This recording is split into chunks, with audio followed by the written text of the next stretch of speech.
Hello, Saba.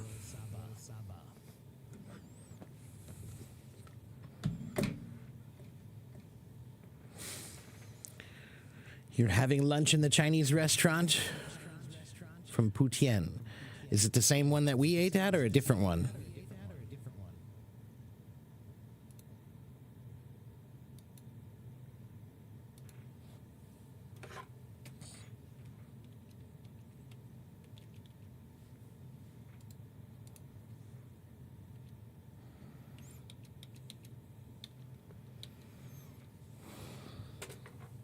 Different one, okay. Well, enjoy your lunch. Yesterday, I roasted a piece of beef, a big piece of beef that was left over from Christmas.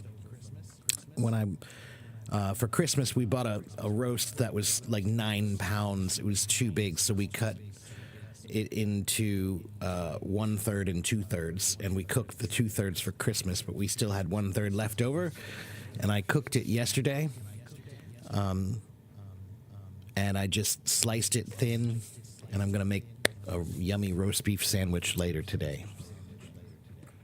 Yeah, very yummy.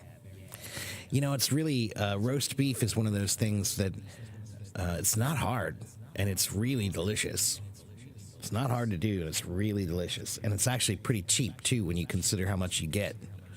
So, yeah. Let me check my audio sound here. Check. Hello? Oh. Well, that's a problem. There's a delay. You didn't tell me that. Effect. I forgot I was playing with my effects yesterday. So now it should be fine. I'm glad I checked my audio.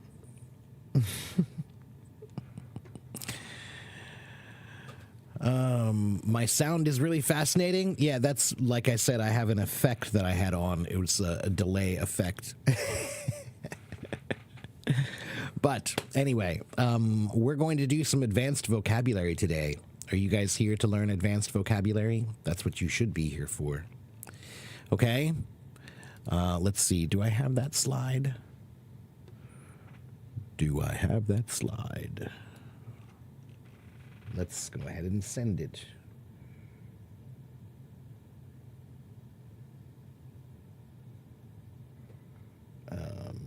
More. Huh?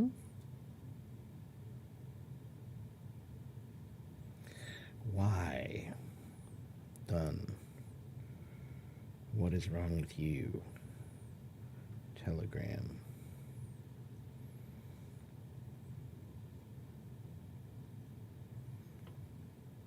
I will be with you in just one moment, I promise. We're going to learn some great new vocabulary today. There it is. Send.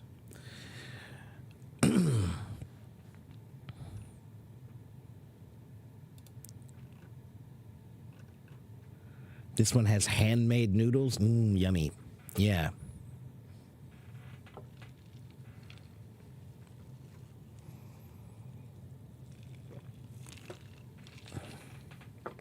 Am I a singer? I am not a singer. No. Is you is or is you ain't my baby. No, I'm not a singer.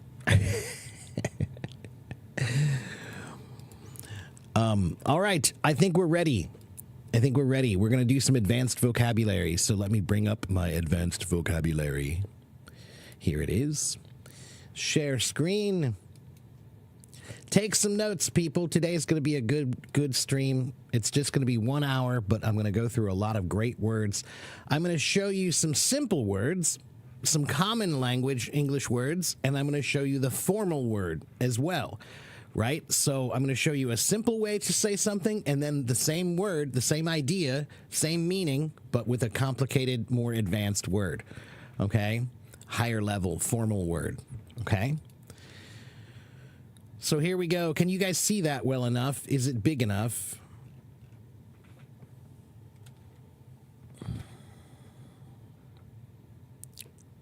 It's too small, or is it? How? Tell me, does it need to be bigger? Is it too small? Say too small if it's too small. It's big enough? It's okay? It's too small for you, Bellin. Let me see if I can make it a little bigger. I think that's probably about as big as I can get it.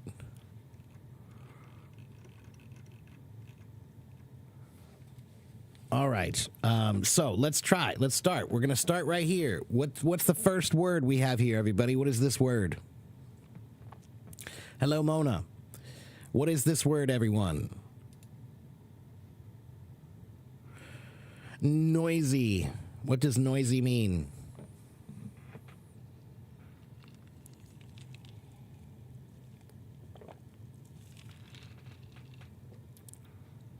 What does noisy mean? Come on, people, let's go. Class has started. What does noisy mean? He's very noisy. He's a noisy little boy. What does noisy mean? That's the Chinese, but can you explain the English?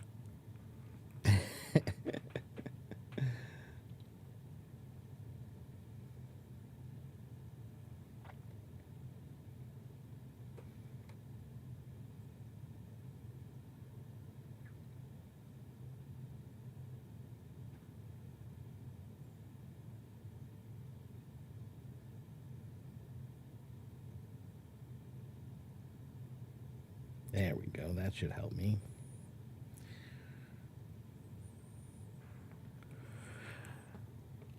Okay, so, yeah, full of a lot of loud. Right. So it means a lot of noise. Noisy means it has a lot of noise. Okay, and what is noise? Saba's got it here. Saba says it's making a lot of noise or loud or unpleasant sounds, right?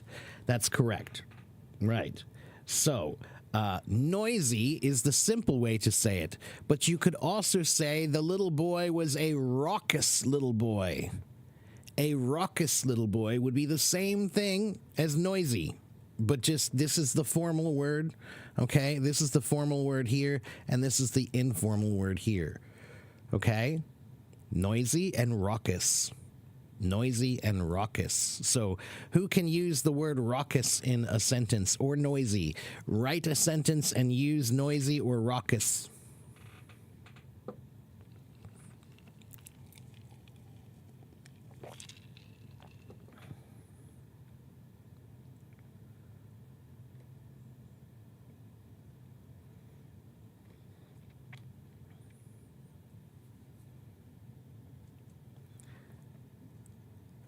Bellin, you probably know the Spanish word ronco.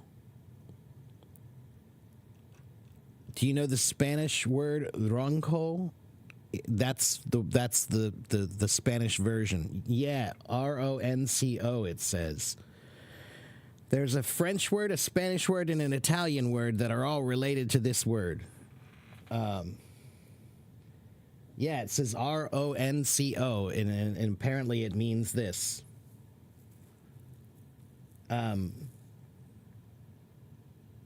So, yeah, it's a Latin word originally, Latin and Greek.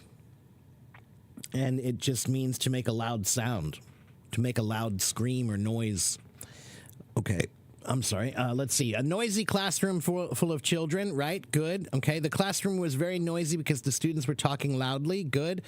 He is a good kid, but sometimes he's a bit raucous. Perfect. I am a very raucous person. You could say that, Delane. I am a very raucous person. Okay, good. All right. So that's good. That's good. Now let's go to the next one. Quiet. The opposite of noisy is quiet, right?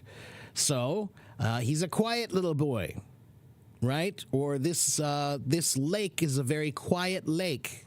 It's quiet when you're at the lake, right? Or you could say this word, serene. Serene.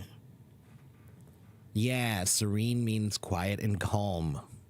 It's serene. Okay, so the lake is very serene. I like to go there to have lunch because it's serene. Okay, it's quiet and calm. Okay, so go ahead and you guys try to write a sentence using either quiet or serene or both.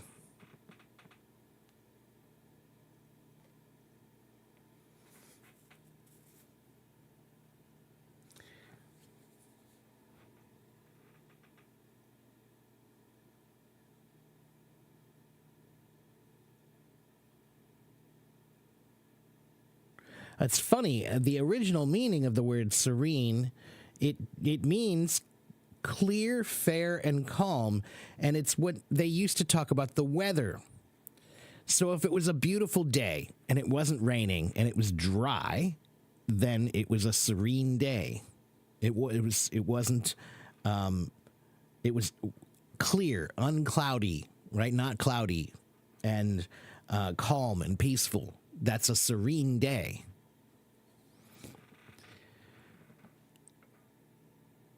You really love the vibe of my live stream. It's really serene. Not always, but let's see. My house is very serene. Okay, sure. It means hoarse, right? When you almost lost your voice, right? Because you're being too noisy. That's right. You find the relation because if you're noisy, you're making a lot of noise, you're using your voice a lot. You're noisy. So you lost your voice because you were too noisy. You're hoarse. That's right. That's where Ronco comes from. Yeah. Okay, and so, yeah, so I know, that's right. So despite the repression, she remained serene and composed. Okay, good. Oh, or depression is fine too. Despite the depression, she remained serene and calm or composed. Okay, let's see. The person who I met was very serene. Yeah, The atmosphere around the beach was serene in the evening time. That's good, Arai. You just need to use the atmosphere. Make sure you have a the at the beginning. THE. Okay. Serene means quiet and peaceful, Julia. Okay. I find serenity in nature. Yes, that's right. Yeah. There was a TV show in America a long time ago. It was a funny show called Seinfeld. And there was one character on the show who he was always trying to avoid getting mad and getting upset. And he would repeat these words over and over again. He would just say, serenity now, serenity now. Serenity now. Every time he got upset, he would say, serenity now.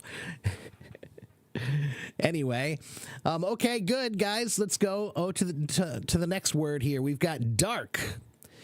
Dark. Now, this one we need to talk about a little bit more. So the meanings of these are a little bit vague, unclear. So dark is one meaning and obscure is another meaning. So these are not directly synonymous. These are not completely the same thing. Okay. The room was dark, and because the room was dark, it was obscure. Right? So obscure is a funny word. Excuse me. Obscure means dark, figuratively, morally unenlightened or gloomy. So to obscure something means to make something unclear, okay? To make it dark so that you can't really see clearly, right? So the original meaning of obscure means to darken something so it can't be seen clearly. But dark is not exactly that meaning, okay? The room is very dark. It's dark outside at night. But we don't say the room is very obscure. It's obscure at night. We don't say that. Understand? So, let's see. The truth is, I think here's the reason why this is a confusing word. The meaning of obscure now is talking about something that is unclear or vague, right? Like you said, Mona, it's something that you're not sure of, right? But the original meaning of the word obscure really was talking about something that's dark and you can't see it clearly.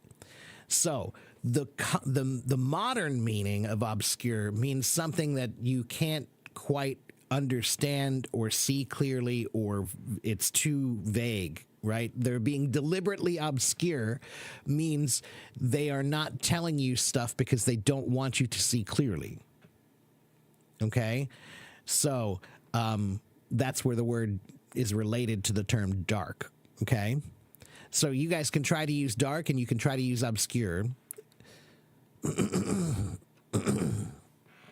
What makes me feel serene? Some music makes me feel serene. Food sometimes makes me feel serene. Good food. Nature definitely makes me feel serene. Nature. That's probably the number one. I like to go fishing because it's serene. When I go fishing, it's just me and the fish. Closing your eyes is dark. When you close your eyes, it is dark, right? You can't see anything. That's true. Yes, you could say it that way. Okay. If your screen, your computer screen is not plugged in, then it will be dark. You can't see anything. Okay?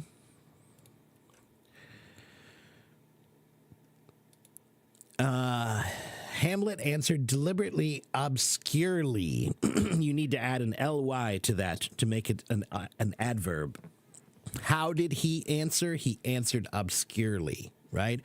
So if you're using a word and it describes how someone did something, that's an adverb, probably, and it needs an ly, probably. Thank you, Boos. Hello, Preeti. I was trying to read your essay, but truth be told, it was a bit obscure and I didn't get it too much. Sure, yeah, I didn't get too much. Sure, that works.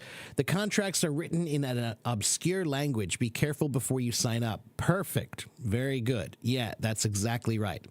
Okay, good. Let's go to the next two words here. Light and luminous. Again, not exactly the same, but related. They're cousins, right? The word light and luminous are cousins.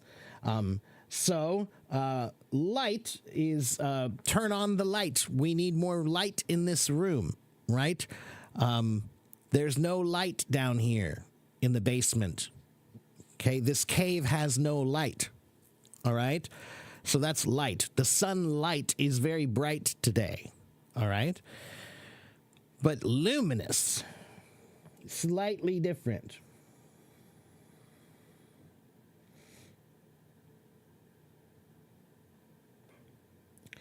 So luminous, the original meaning of luminous means full of light and shiny.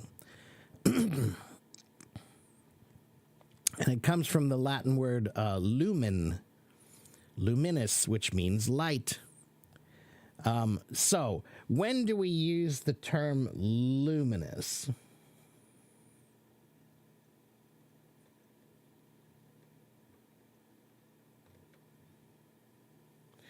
Okay, so when we're describing something that has a steady, soft glow or shining light, we say it's luminous, right?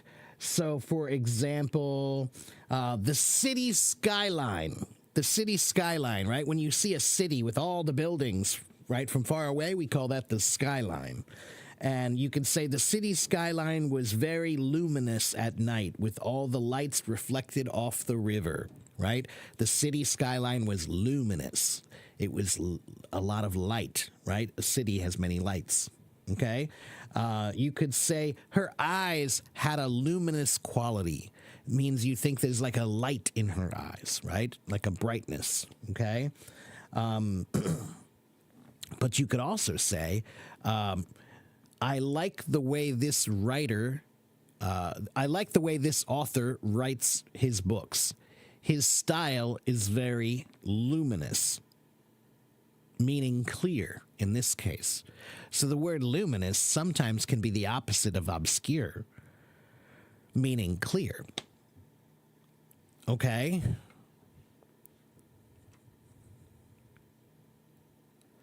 Let's see. The mountain has been obscured by the dark. Good. Luminous, I guess, is the intensity of light. Not exactly. It just means something that is shiny, but it's just it's not a commonly used word, right? So light is a more general term that can be used in much more generalistic ways. But luminous is a word that we assign in more specific ways, right?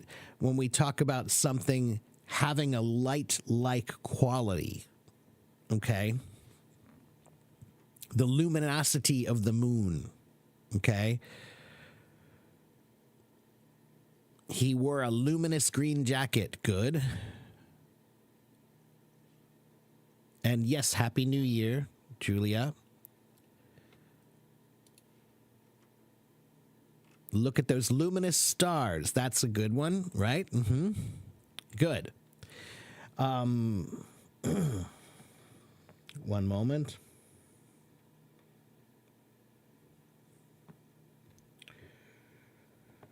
Yes. Oh, luminous is an adjective. Yes, Carlos. Yeah. Mm-hmm. Luminosity would be a noun. Luminous would be an adjective. Okay, well, Bellin, enjoy the rest of your food and the rest of your day. Tell the family I say hello.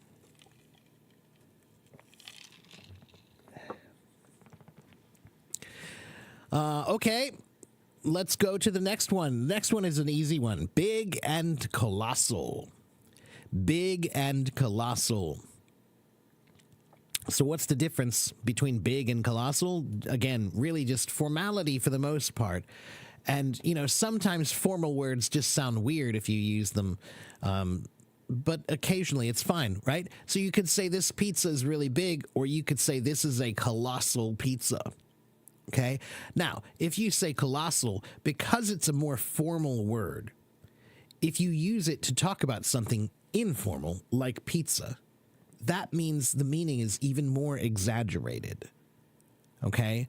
So, if I say it's big, it's big. If I say it's huge, that's bigger. If I say it's gigantic, that's bigger. If I say it's colossal, that's even bigger. And the reason why is colossal, we're moving up in formality. So big, huge, gigantic, colossal.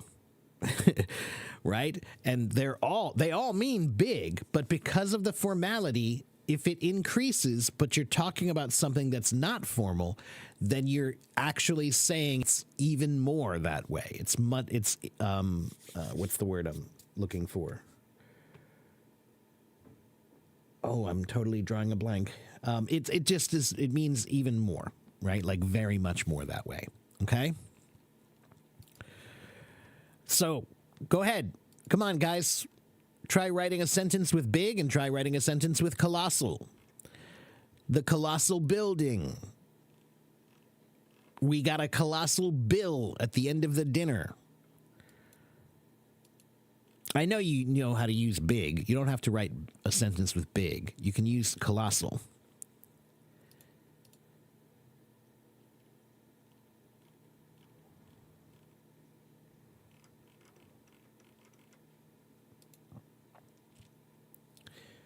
I'm waiting.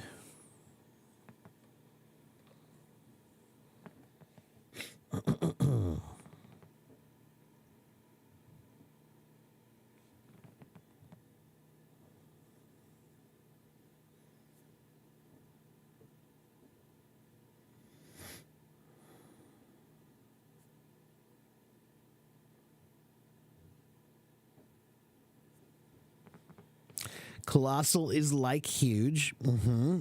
They're pretty much the same. Colossal's just a little more formal. Fez. Okay? Colossal is a little bit more formal than huge.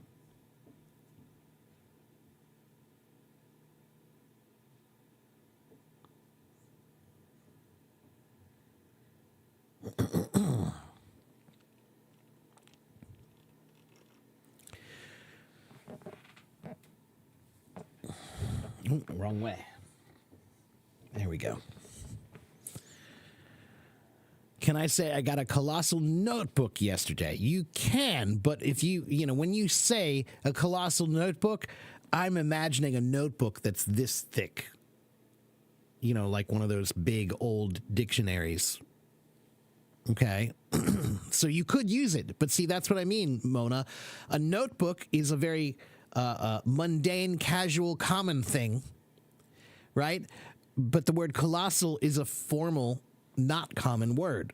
So when you combine the two of them, now it means it's really big, right? Colossal now has even a stronger meaning because you're applying it to an informal thing. Okay? The doctors make colossal contribution. Yes, you could say that. It might be better if you said the doctors made a colossal contribution, or the doctors make a colossal contribution. You could say it the way you do, but I think most native speakers would probably add an A in there. Ega. Okay, Cece? The waves look colossal during the storm out to sea. Pretty good, Carlos. Let me think about that for a second, figure out how you can rearrange that. Let's see.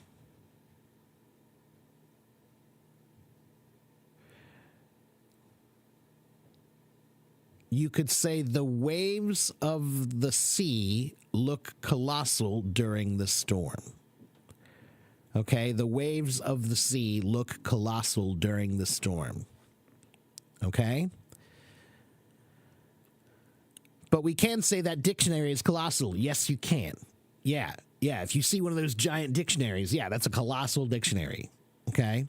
And actually, do you guys know the word Colosseum? Let me look up the word colossal. Hold on. Let me look at my etymology dictionary. Because this has a story.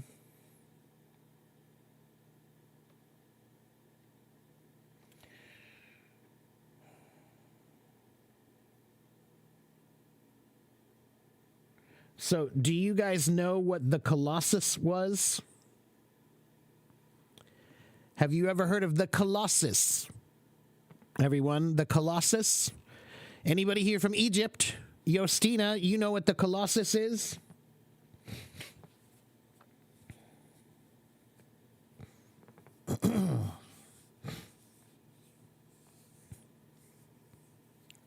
No, you don't know? Okay, wait a minute. Let me see if I can find it.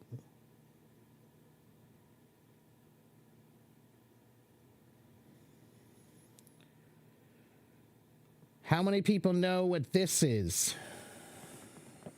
Let's see if I can just show you here. Can you guys see that? What is that? Does anyone recognize that?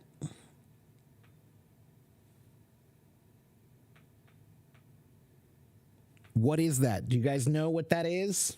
It's a statue, yeah. A very, very big one. Yeah, that is the Colossus. That is the Colossus. That's where we get the word colossal from. The Colossus was a giant statue. Okay? It was huge. It was Colossus. So it's colossal. All right? That's where the etymology comes from for this word. From the Colossus of Rhodes. The Colossus of Rhodes is what that's called.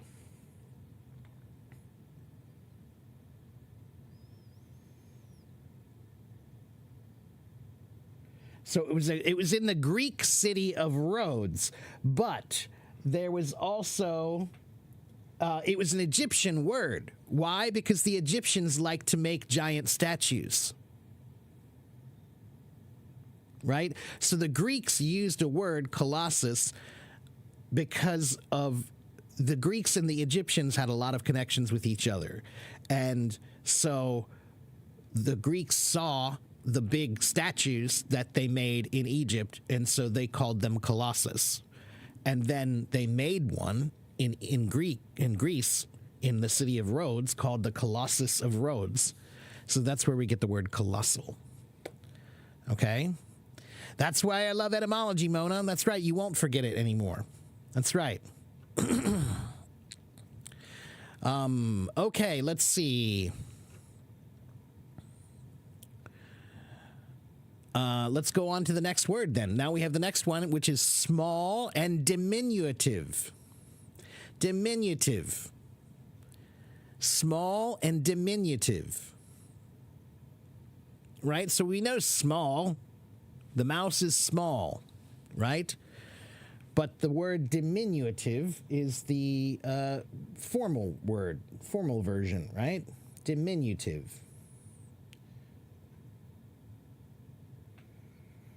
And it comes from the Latin word diminutivus, which means to lessen and to diminish. The original meaning means to completely make smaller. That's what it means originally.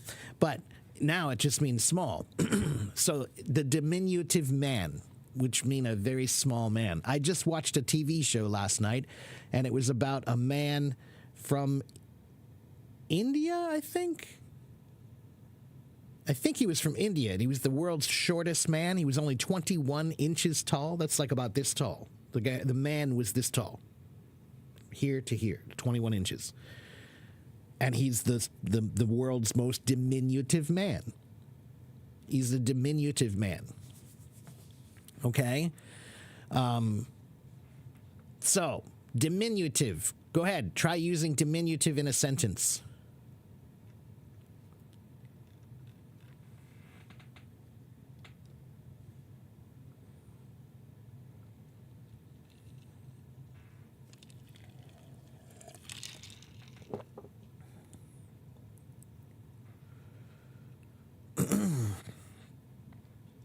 Diminutive is an adjective, bro. I know it's an adjective. Most of these words are adjectives. I'm not sure. Hilal, are you trying to say that someone said it wasn't an adjective? Or are you just pointing it out? Diminutive ideas lead to colossal ones. Ooh, that's a good one. Good for you, Fez. Yeah, sure. Sometimes diminutive ideas lead to colossal ones. That's the only thing I would say, Fez. It's not all the time, but sometimes. Yes, that's true. The diminutive baby, sure. I saw a diminutive dog in the park the other day. Yes. However, again, everybody, I want you to remember something about these words. These words are formal, right? So because they're formal, you should try to use them in formal contexts most of the time. Okay? So most of the time, you want to think of a formal situation when you would say something is diminutive, not a common situation. Okay? Well, it is like to reduce, though, Hilal. It is like to reduce because the original meaning of the word means to reduce. That's what the original meaning is. It means to completely make smaller. Right? That's the original meaning. Okay? You know, meanings of words change over time. Often. Let's see. The old man lived in a diminutive cottage by the river. Very good, Saba. That's a good one. The way you wrote it makes it sound like it's a formal style of writing, right? You use the word cottage. That fits, okay? I have a diminutive car. You could say that, but again, I feel it's a little strange to use a formal word about a common thing. There's a diminutive view of me on my screen. That works, Jawbreaker. That's true, right? When I share my screen, my view becomes diminutive. Yeah. The diminutive is commonly formed in Spanish by adding the suffix ito or io. That's right. Yeah, right. That's right. Burro, burrito, right?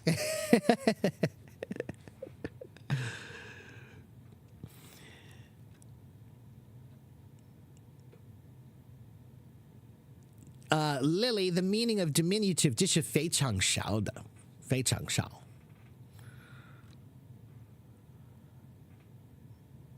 可是这是特别的词汇，所以你这是不这个就是不普通的。It's not common. Okay?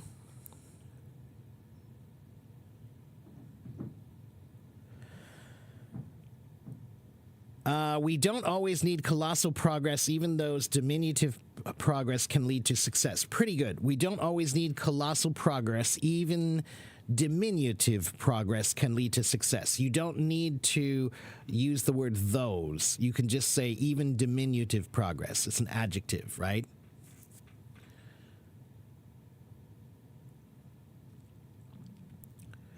Doesn't child mean baby? No. Child means babies are children, but not all children are babies, right? A 7-year-old kid is not a baby. A 10-year-old kid is not a baby, but they are children, right? That is a child. Okay, baby is like 2, 3, 1, 2, 3, 4, 5. That's baby. After that, we don't say baby anymore. We say a child. Okay? Despite his diminutive size, the boy had a powerful voice that captivated everyone in the room. Very good, Hilal. Well done. My name is the diminutive of Anna. Okay, Anita. That's right. Good. All right. And we have to adding diminutive plans to our project. No, they can't use it that way. You could say, let me think. Dita, if you want to use diminutive, it's not just like calling something small. It's a formal way of saying something is small, right? So,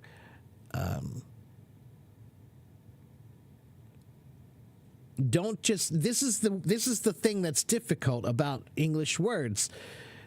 When you find a word that's a synonym, it might work in some situations, but not in every situation. So you have to try it so you can figure out. It's like a puzzle piece.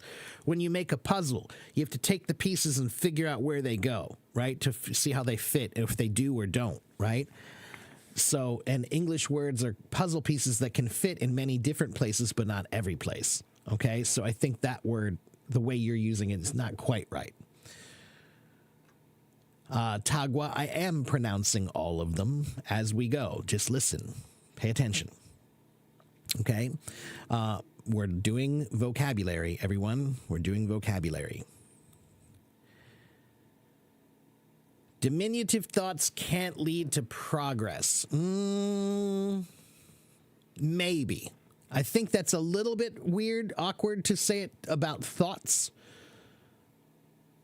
But I won't say it's wrong, because language is kind of an art that way. I just don't think it feels a little awkward to me. Okay? Baby's hands are diminutive and coiled in the first childhood period. Yeah, that's pretty good, Carlos. Yeah. You could just say in the first, year of childhood, right? Or in the first period of childhood. Okay? Tom is the diminutive of Thomas? Yes. But diminutive in that sense is the grammatical sense of it, not the just formalized small sense, right? Do we use ing words after to? So I like to walk. I like walking. I like to go. I like going. I like to eat. I like eating. In general, no. If you have a to, you don't need an ing. That's how gerunds work. Okay. Hello, Gautam. Okay, let's go to the next word. Child and adolescent. Yes, child and adolescent. So you with your diminutive view of life, you won't reach any colossal achievements. Sure. Okay, so a child is a child, right? So what is a child? It's not an adult, right? It's not a completely clear term. The term child is not necessarily clearly defined. We don't say a child is any human from the age of 5 until 17. You know, we don't officially say that, but that's kind of what it means. All right. I would say a baby is, 1, 2, 3, maybe 4. Some people say 5. That's a baby still. But after 5, then I would say between 5 and between 5 and 12, we call them children. Between 12 and 15, we call them adolescents, and then from technically from 13 to 17, we call them, or I'm sorry, 13 to 19, we call them teenagers. Okay. But again, these are not entirely rigid terms. These are not entirely exactly defined. Okay, some people have one definition in their mind, and some people have a slightly different one in their mind. Okay. All right. So yes, adolescent. Let's look at the word adolescent for a moment. Let's see. The word adolescent comes from the present participle of adolescere. Adolescere. So it means to grow up or to mature or ripen. So the ad means to, and alescere means to grow. It means to grow. So the original meaning of adolescent means to grow up, to mature, right? So it's a young man or young woman. That's an adolescent, right? In my mind, I think about between the ages of junior high school. Junior high schools are adolescents. Okay, junior high, right? Then we usually go and we say teenager after that. Okay? Are these medical terms? These are not medical terms necessarily, Sarah. Is obscure really a synonym for dark, right? Like I said, Shawais, it's not exactly a synonym for dark. The reason why they put it that way is because the original meaning of obscure does actually mean dark. That's the original meaning, okay? But the modern meaning of dark has changed now. Now, it usually is talking about something that is unclear, something that can't be seen clearly. So the original meaning meant dark, but dark things can't be seen clearly. Okay? So, not exactly a synonym, but they're cousins. Okay?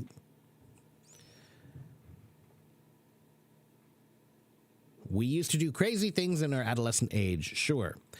The adolescent eagerly explored new interests. Good. You guys are acting like adolescents. Good. Is it still used to represent dark? Not usually, no. No, it's not. In the modern sense, the word obscure is not used in that way unless you describe something like, for example, he was obscured by the darkness of night. So in that case, it means it was not clear to see him because of the darkness, right? So in that case, you're connecting the two, right?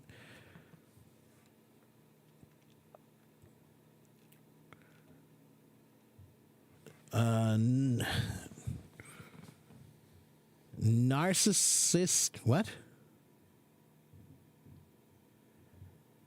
In their character and in their behavior. Oh, I think you mean adolescents are narcissistic in their character and their behavior, Aya. I wouldn't say all adolescents are like that. Some adolescents and teenagers, they do get a little bit me. But that's normal. They're supposed to. That's what you do when you're growing up, is at some point you have to push back against the older, adults and say what you think and what you want and what you believe. That's establishing yourself as an adult. That's the starting process during adolescence. That's when they start becoming little jerks where they say no to everything, right? But that's just their own psychological process of growth and maturity. Okay, we specifically created that program for adolescents. Good. And thank you for the gifts, everyone. I was obscure to travel. No. You could say it was too obscure. The road was too obscure to travel safely. There you go. You could say the road was too obscure to travel safely. In that case, the road is not clearly seen, probably because of darkness, to travel. Or it could be fog, right? Okay, it's unclear. They were acting like adolescents. You need to add an S on the end of that, Saba. Thank you, for real. Let's see.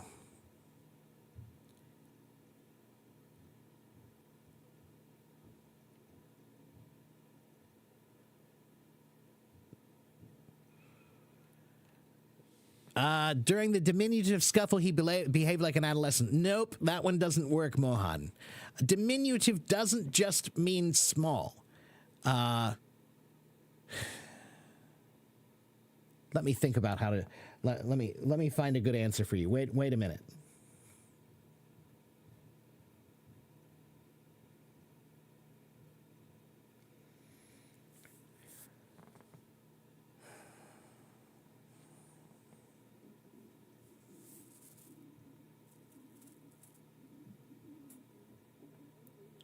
Okay, so the difference between small and diminutive. Small is a general term. A general term for something that's not very big. Diminutive means very small or abnormally small. Okay, so if I say the diminutive man, it's not the same as the small man. Small is common. There are many small people. Diminutive would be even more small. That's much smaller. That's more special. It's much more uncommon. Okay? So, diminutive should only be used for things that are small, that is very uncommonly small. That's the point. Diminutive is used only for things that are uncommonly small. Okay?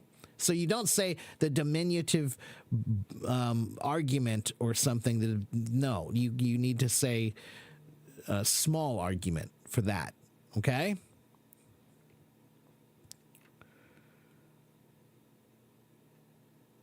Yes, these are adjectives that are used to describe words. Yeah, okay. Most of these are adjectives. Okay. All right, let's see. You have a lot of experiences during your adolescent era. Sure. Adolescence is a complicated stage in life. Good. Hello, Amir. Okay, good. Let's go to the next one. Adult and mature. Okay, this one's pretty easy and common. I think most of you guys know this one. Adult and mature, right? He is an adult. He is mature, right? So in this case, child and adult and adolescent and mature. Child and adult in this case are actually nouns, right? If you want to make these into adjectives, you would add the word like. Childlike, adult-like. Okay? Now, sometimes you can use adult as an adjective. He acted in an adult manner, which would be an adjective, okay? But it's not too common. But child, we need to add the word like to make that an adjective. Childlike. He's very childlike, okay? All right, so adult and mature. He's very mature for his age. Juveniles strive to be mature in this day and age. Her wisdom, her mature wisdom shone through her gentle words. Good. Very good. Maturity tells us that you are not an adolescent man or woman. Sure. Okay.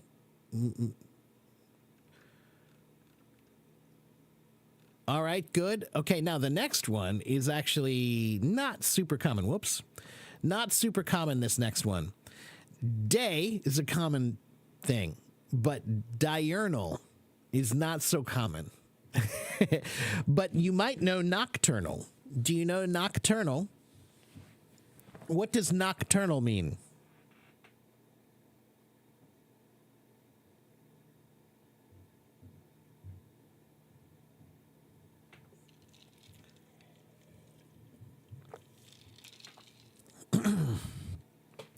Yeah, nocturnal is a word that we almost always use when we're talking about animals. There are some animals that are nocturnal animals, which means they like to come out at night, not in the daytime. So, some animals are out in the daytime. They are diurnal. Some animals are out at night. They are nocturnal. Okay? Understand? So that's the difference between day and night and diurnal and nocturnal. Yeah, owls are nocturnal animals. That's right.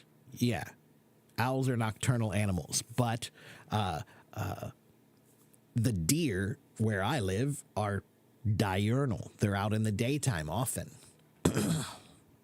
Yes, bats are nocturnal. Okay, but the birds are diurnal. They are awake during the day and they sleep at night. Okay, so most birds are diurnal, but the owls are nocturnal. Okay?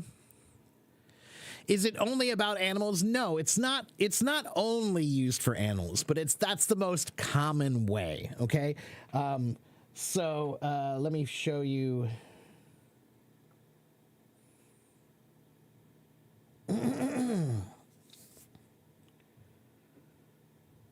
We also talk about, not only do we talk about animals, but we also talk about flowers.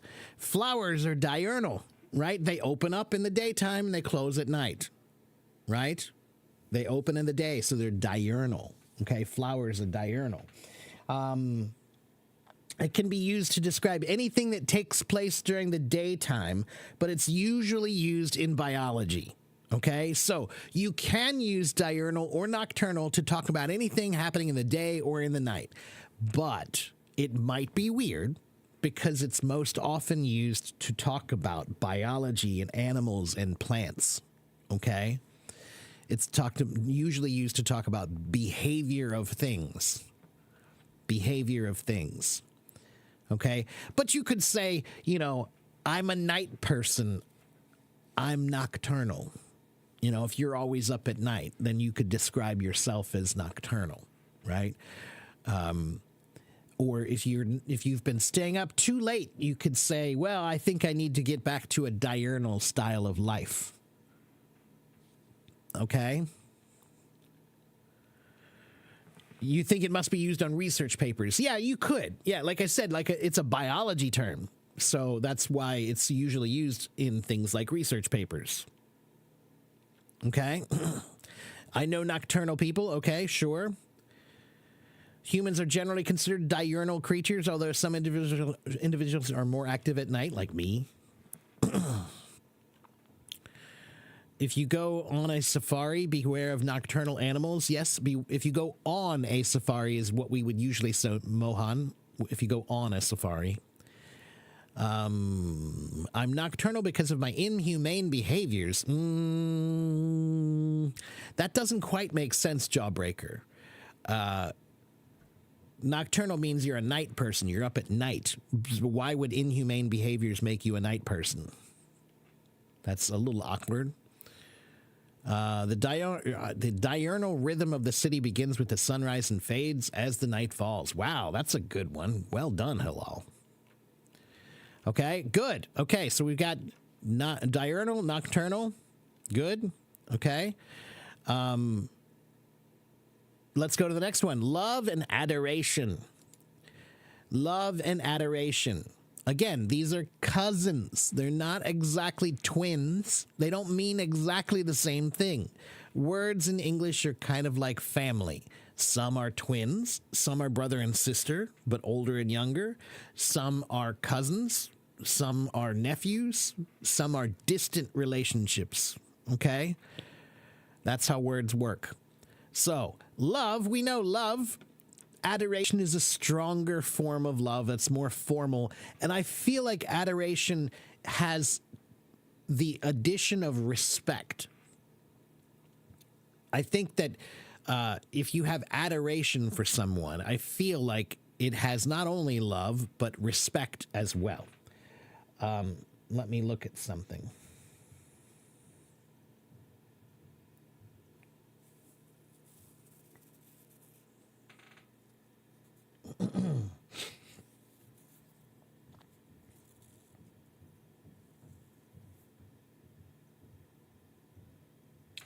So the meaning adore, right? Adoration comes from the word adore, to adore something, right? And the original meaning of the word adore means to pray. It actually means to pray. So when you adore something, it's like you worship it.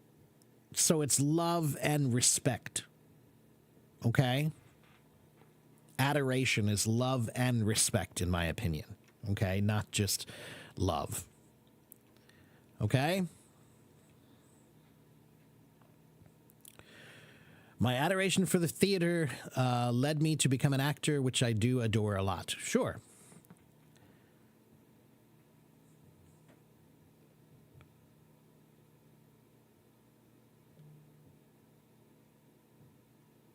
The only thing I would say, Amir, is if you're going to write a sentence like that, and you're going to use a word like adoration, then try to elevate the rest of the language in your sentence as well. So I would not use the term a lot. Think of something else that you could use. My adoration for theater led me to become an actor, which I adore tremendously, which I adore greatly, even would be better. But just a lot, it seems like you're using this big word and then you're using this really, really, really simple a lot. Okay? Thank you, Jawbreaker.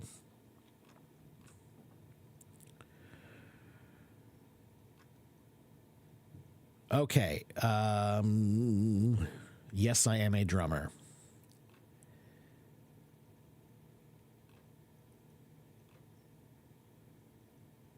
You feel adoration for him because he's a poor man.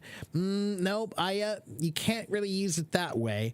To have adoration for someone is love and respect, like you look up to them, right? So I don't think we usually say, I love and respect him because he's poor. Maybe, but I feel like that's maybe not quite right. Okay, so you have adoration for your father or your grandparents. You adore them, right? You have love and respect for them, right?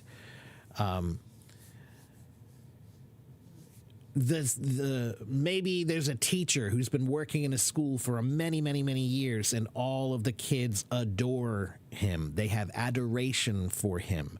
It's love and respect, okay? Thank you, Simon.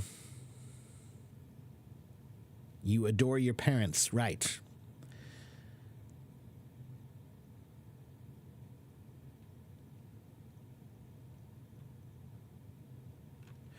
We use adoration instead of love. Fatima, you can use adoration instead of love in some cases, but it's not an exact switch, right? So there are some times when you shouldn't use the word adoration, that you should use the word love instead, okay?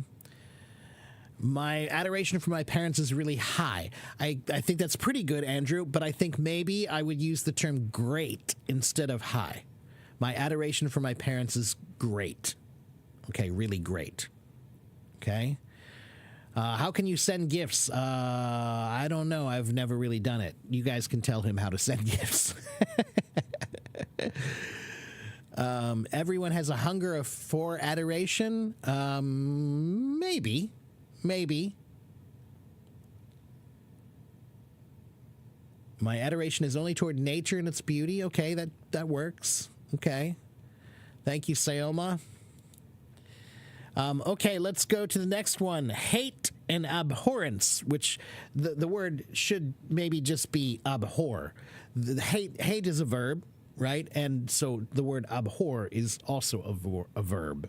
To abhor something, it means you hate something tremendously. You hate it a lot, right? So here's how this works. If you say, I don't like it, I don't like it, I dislike it, that's this level down here. I don't like, that's here. I hate it, that's here, it's stronger. I abhor it, it's up here. I loathe it. That's another great word. To loathe. Loathe. Loathe. That's very strong, right? So we have I don't like it. I dislike it. I hate it. I abhor it. I loathe it. Okay? Yeah, loathsome would be that the noun version, right? Okay, let's see.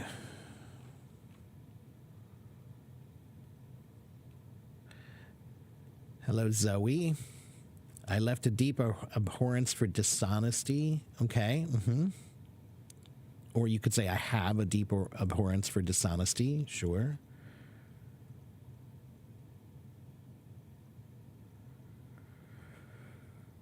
Abhorrent is an adjective, right? Abhorrence is a noun, correct? Right? To abhor is a verb.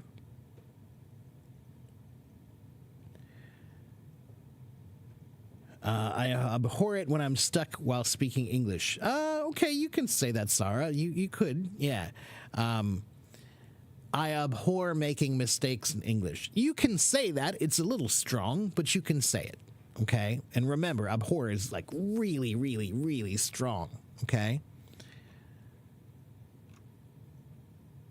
Abhor means to not like something very, very, very much. You dislike it, right? You really don't like it. Despise would be another pretty good word. To despise something means you hate it. You really don't like it. That's another good one to go for.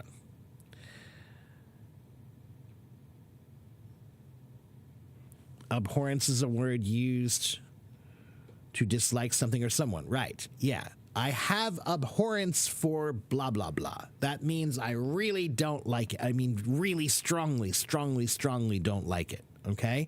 So remember, hate, the word hate is already a strong word. So, for example, I hate fast food. That's a perfectly normal word to use when talking about fast food. A lot of people don't like it strongly. It's hate. I hate it, right? Abhor it is stronger. So you could say it about fast food. You could, but it might be weird. You know, can you really hate it that much? Can you really have that much of a strong feeling about it? Maybe. Maybe you can. You abhor watching my live. Okay. All right. Thank you for that. I appreciate the support. Detest versus abhor. To detest something is also to dislike. So, Mohan, that's the great thing about the word hate. The word hate has many words that have almost the exact same meaning, right? So dislike, hate, abhor, loathe, detest, all of those are about the same, okay? All of those are about the same. I abhor my friend. If you say I abhor my friend, yeah, it's correct, but one, it sounds like you should explain why. I abhor my friend because blah, blah, blah, right? Because you said I abhor my friend. Why do you hate your friend? If it's your friend, then you don't hate your friend, right? That's why it's a little bit weird to say I abhor my friend. Unless you explain, I abhor my friend because they stole my girlfriend. Okay, fine. You know, I think hate would be better, but you could say abhor. Okay, remember, language is personal. So just because I don't necessarily agree with the way you use the word doesn't mean you can't use it that way. Okay? I really abhor those vocabulary words. Yeah. So in American English, we never say vocabularies and we never say advices. We just say vocabulary and advice. Okay. Those are words that are already singular and plural at the same time. So we don't add an S for that term. Why are you so abhorrent about fast food? Or why do you abhor fast food so much? Sure. Okay. I abhor the use of animal testing and cosmetics research. Sure. I abhor bothering people. Sure. But Zach, I think maybe you might be better if you use the word I abhor annoying people. Bothering people, when you say bothering, I think you mean annoying. You're describing someone else. But bothering can also be a verb. Right? So if you say, I abhor bothering people, there could be two meanings. One could be, I don't like to bother people. Me, I don't like to bother people. The other meaning could be, I don't like people who bother me. Okay? So bothering people, the word bother is modifying the word people. It's an adjective describing the people, the kind of people, right? But if you say, I abhor bothering people, now that means you don't like to bother other people. Okay? So that's why I think you should use the word annoying instead of bothering. Okay? Technically, it could have the same meaning, but I think that everyone would understand you if you said annoying. Okay? I hate my friend is better than I abhor him. It is, but it's still weird to say I hate my friend unless there's a good reason to hate your friend. You abhor your boyfriend, well, get a new one. Hello, Oxy. You abhor deportation, yeah, me too. I abhor dishonesty in any form, good. Hate and abhor are very strong words. Right, that's what I'm saying, Shawais, is I don't think you should use abhor for anything that you dislike. You should only use it for things that are very specific and very strong and a little formal, right? When you really want to be strong about something, right? Dislike and hate are much more common, right? That's why I said we have the word I don't like it, I dislike it. That's down here. Okay, I don't like it, I dislike it. I hate it, that's up here. Okay, I abhor it, that's up here. I loathe it, that's up here. Okay?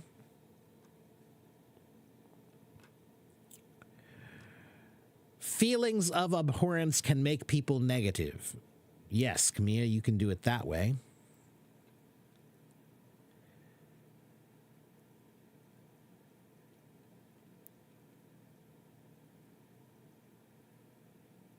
I abhor annoying people. Okay, so abhorrent, that's an adjective. Abhor, A-B-H-O-R, A-B-H-O-R is a verb. I abhor annoying people. Means I don't like annoying people. Okay? English is very hard. Well, lots of languages are very hard. Hola, Ivan. Muy bien. ¿Y tú?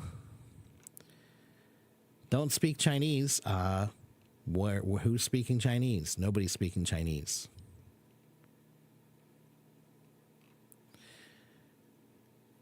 Bothering means causing trouble, annoyance, and annoying or disturbing. Right. Yeah. But like I said, it can have two meanings. You can say he is bothering someone, and that is a verb. But you can also say he is a bothering person. In that case, it would be describing him as a person who bothers people. Okay? You could also say bothersome. I abhor wars. Now, that's a good one. Look, that's a good one. Maha used a simple, very simple sentence, but she used it in a very good way. War is something that's like, you have very strong feelings of hate about it. So you can use a stronger word than hate. I hate war. Okay, fine. But I abhor war. I loathe war. I detest war. Those words really show a stronger sense of dislike, a really strong sense, okay? I abhor violence and believe in peaceful resolutions. Okay, good.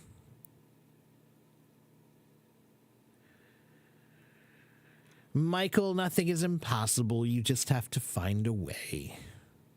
Life is about finding a path. You just have to keep looking.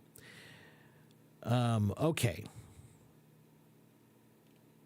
Abhor is too negative. It is a very strong and powerful word, so you should only use it for very strong and powerful things, usually, okay? In most cases. Okay, let's go to the next words. To win and to triumph. To win and to triumph. Right? So I won the game. Okay, great. We triumphed in the tournament. They mean exactly the same thing, but one is formal sounding and one is basic and common sounding, right? We won the game, right? We triumphed at the tournament. Okay? I want to look at this word, triumph.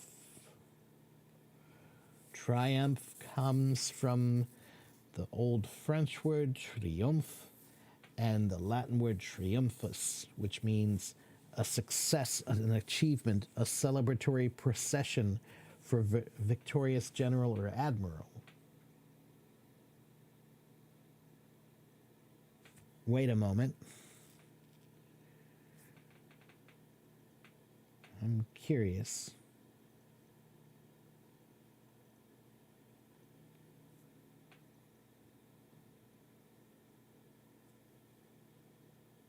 One moment. I'm reading.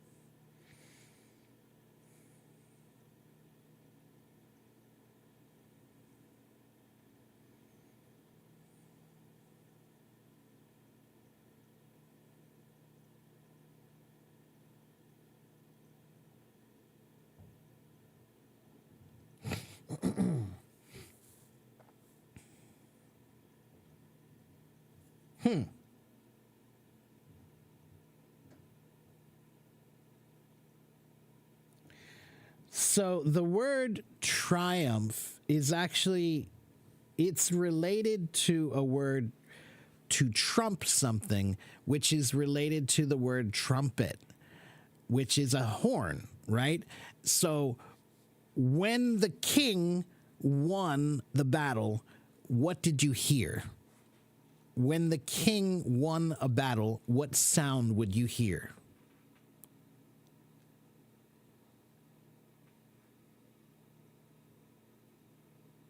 Anyone?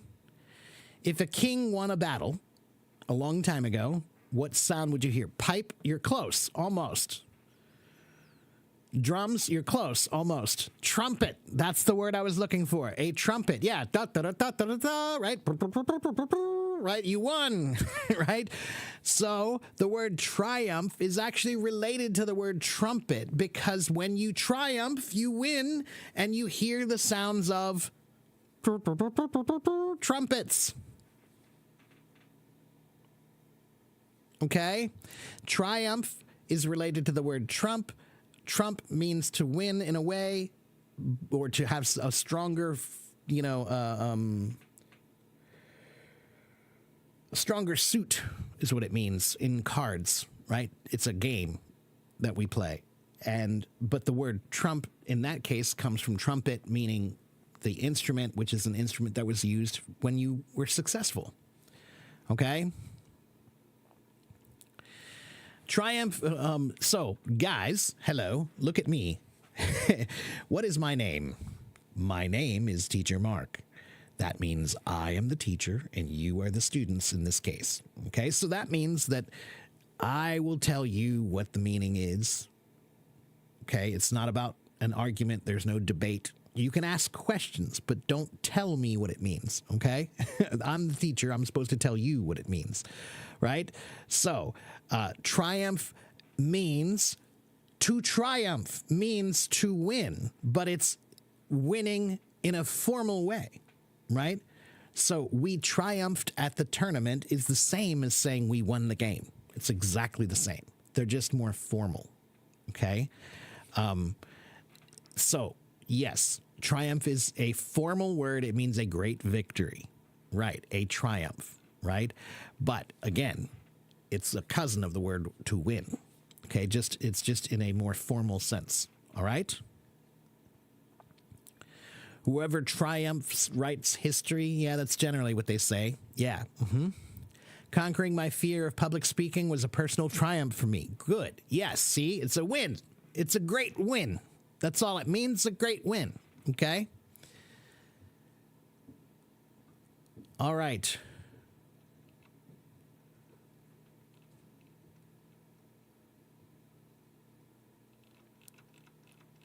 Yeah, look, I'm not trying to yell at anyone, but you need to understand that, in a classroom, there's one captain. Me. Okay? I am the captain of this ship. Okay, so now we have lose and defeat. Lose and defeat. What about lose and defeat? Okay?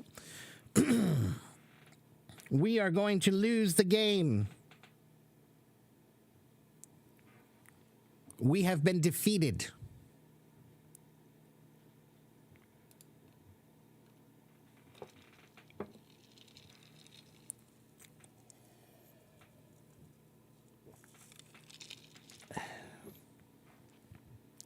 So I think the reason why you guys are getting confused is because triumph has two meanings. One is a noun and one is a verb. To triumph means to win. A triumph means a great victory. Understand? But in this case, we are talking about the verb, not about the noun. Understand? Okay. So to triumph means to win. Okay. We triumphed at the tournament. Okay. We won. But we had a great triumph. That's a noun. That's a great victory. Okay. All right. Good. We're getting there. Okay, and next, lose and defeat. Come on, defeat. India defeated Australia just by a diminutive margin. That works, Mohan. I can live with that. Yeah, that's good. That's a good one. Sarah lost the match. Yeah, Sarah lost the match. Sure, you could say it that way. My friend lost her mother. You could say it that way. Sure. That's one meaning of the word lose, right? Meaning to when someone dies or passes away, right?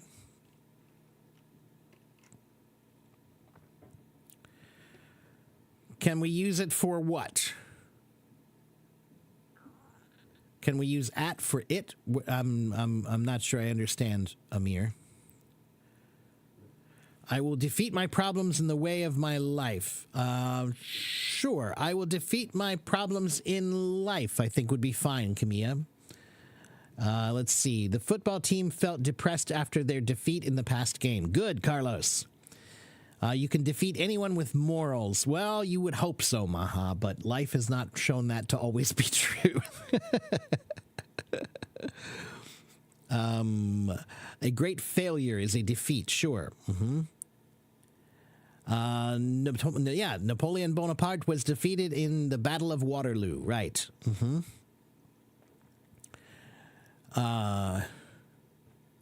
My friend lost his money in betting. Betting is B-E-T-T-I-N-G.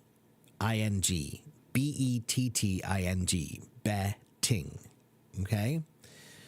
We're doing advanced vocabulary words. Mikasa defeated Eren Yeager. Okay, I don't know who those people are, but okay. I didn't understand defeat. Defeat means to win over someone. So here, defeat has two meanings. Thank you for pointing that out. We suffered a great defeat means a loss. We lost. Okay, so again, this meaning has a noun form and a verb form. To defeat someone means to win, to beat them. You beat them, they lost. You defeated them. But if you say, I have been defeated, now you are saying, I lost. Understand? So, a defeat is a loss. That's a noun. To defeat means to beat someone, to win. You won over them. Okay? I have defeated the enemy. I won. They have been defeated. Understand? I have defeated the enemy. They have been defeated. Okay?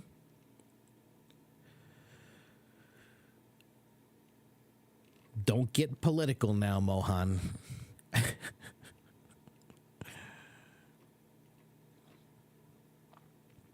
Pakistan has defeated India in cricket matches. Okay. Hello, Gunter. Good to see you.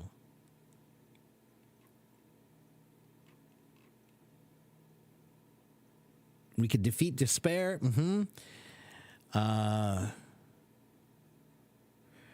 Life is the name of constant challenges. Losing is not an option. Interesting.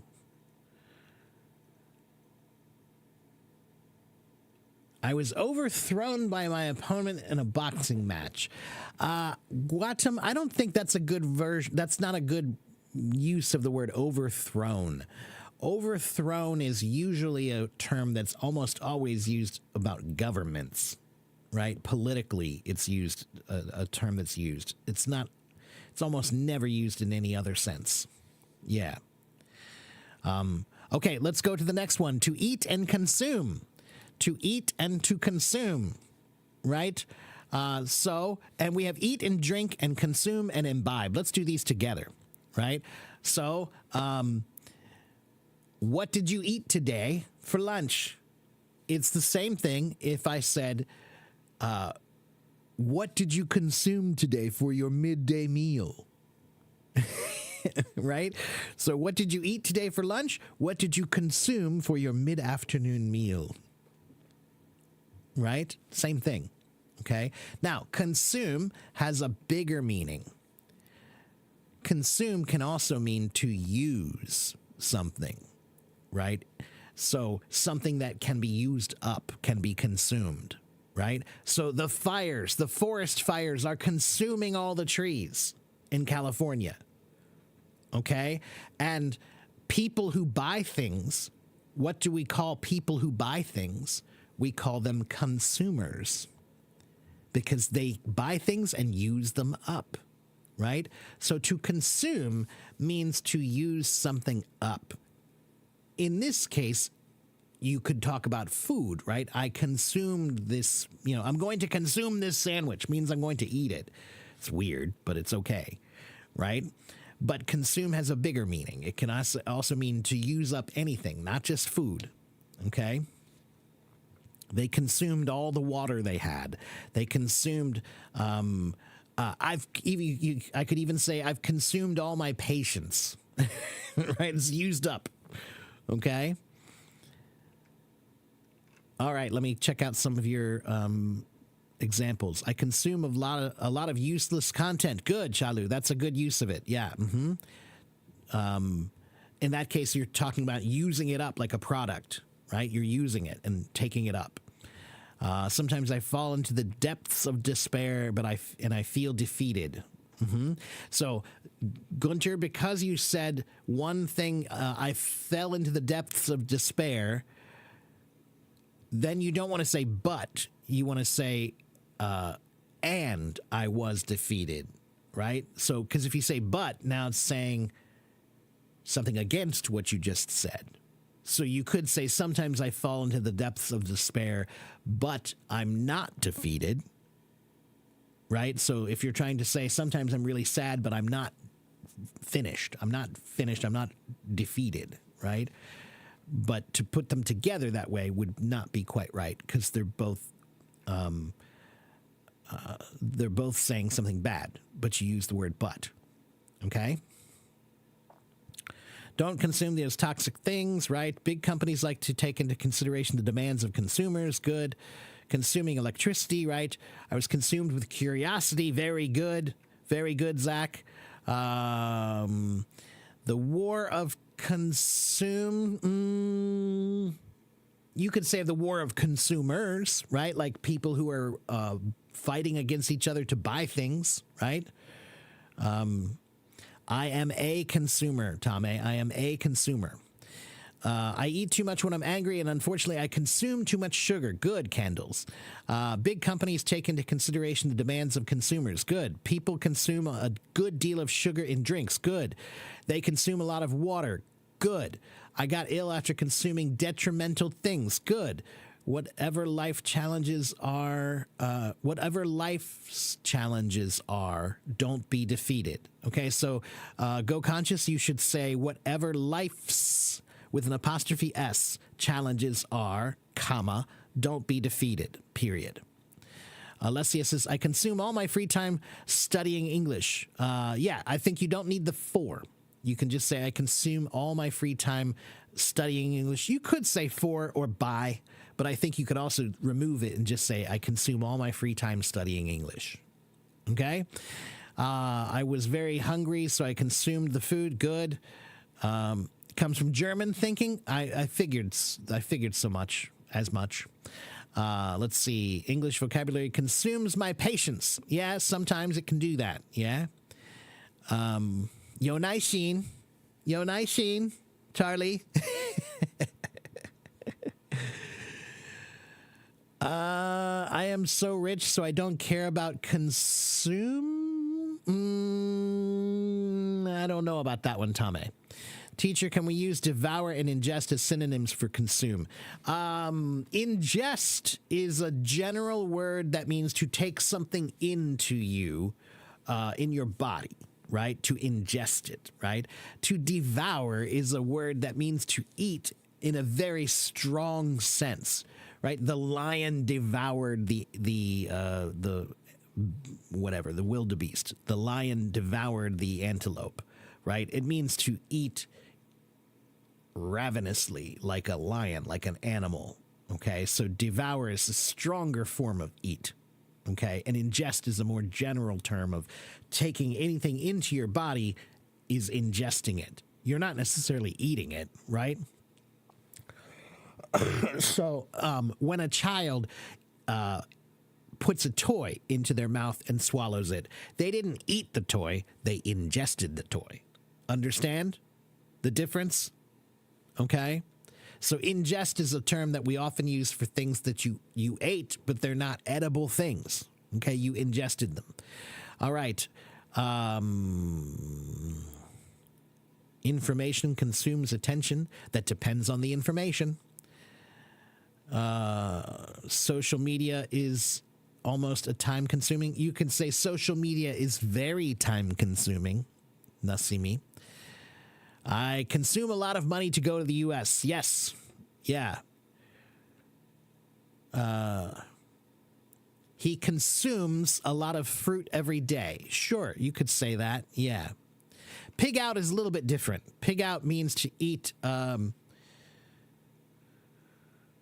It's a slang term that's informal, and it means to eat like a pig. Just to eat like that. You're pigging out. Okay? Spending too much time on the internet unintentionally is time consuming. Yes, social media is very time consuming. Right. Okay, good. All right. We only have time for a little bit more, but let's keep going. Let me check my stream over here. Oh, look, we have people over here. Hello, Miguel and Maria. Hello, over in my YouTube. I didn't know anybody was over here. I checked a little bit ago and there was nobody here. Mona and Maria and Layla and Miguel and Amir over in my YouTube. Hello.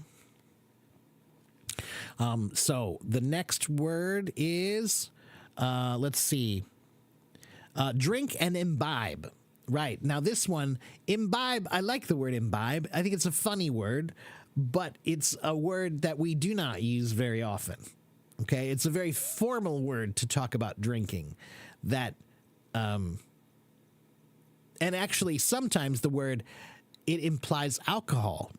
So if I say, I don't imbibe, that just means I don't drink alcohol. Okay? It's implied that we're talking about alcohol. All right? So, to imbibe can mean to drink something, but it has a history that means drinking alcohol sometimes. Okay? Nasim, I'm just about finished with this class. I'm going to be done here in just a couple of minutes. All right? I've been here for an hour and a half, and I was only going to do an hour.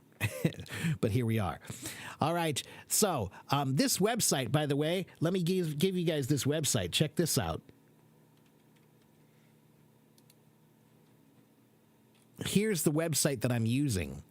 And look how many words that they have here that you can learn, right? There's 50 of them here. Come, arrive, leave, depart, ask, inquire, tell, narrate, hurt, injure, help, assist, use, utilize, sell, vend, buy, purchase, wake, awaken, right? These are great words to learn, right?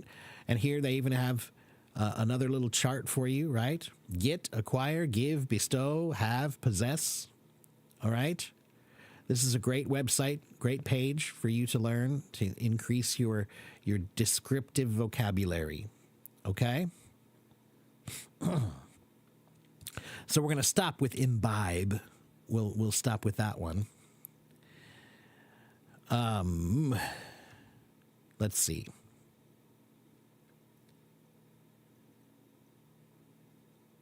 This car consumes a lot of fuel. Yes, good. I try to imbibe the qualities I admire in my mentor. I like the way you use that, Shalu. I think that's okay. I think it's poetic, a little bit artistic, but I like it. I think it sounds good. I try to imbibe the qualities which I admire in my mentor. Yeah, sure. Okay, just add the word which or that in between, and you can lose the comma. Okay? Imbibe is like absorb. Ina, not exactly. No, let me look at the original meaning of the word and figure out if there's a better way to describe it. Let's see. Imbibe. Imbibe comes from the old French imbiber, imbiber, and then, which means to soak into. Oh, that's, so look, yeah. Ina, the original meaning of the word imbibe does mean to absorb. But the modern meaning of imbibe, it is a formal word that means to drink, right? So it can be used in a literal sense and a figurative sense. To imbibe knowledge, right? To imbibe the qualities of your mentor, right? That would be kind of like absorb, right? But imbibe also could be the soldiers imbibed too much alcohol during their mission and therefore were unsuccessful, right? It just means they got drunk. Okay? Yeah. She loved to imbibe wisdom from ancient books. Good. In Spanish, it's ingerir. I'm not sure. I think yes, possibly.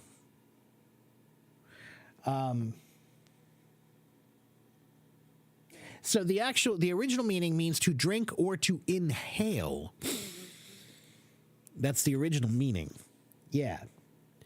Oh, there it is. Imbeber de alcohol. Right. That's right. Still, the French is similar to it, right? Yeah. And again, that comes from the Latin word imbebere, meaning to absorb or drink in or inhale.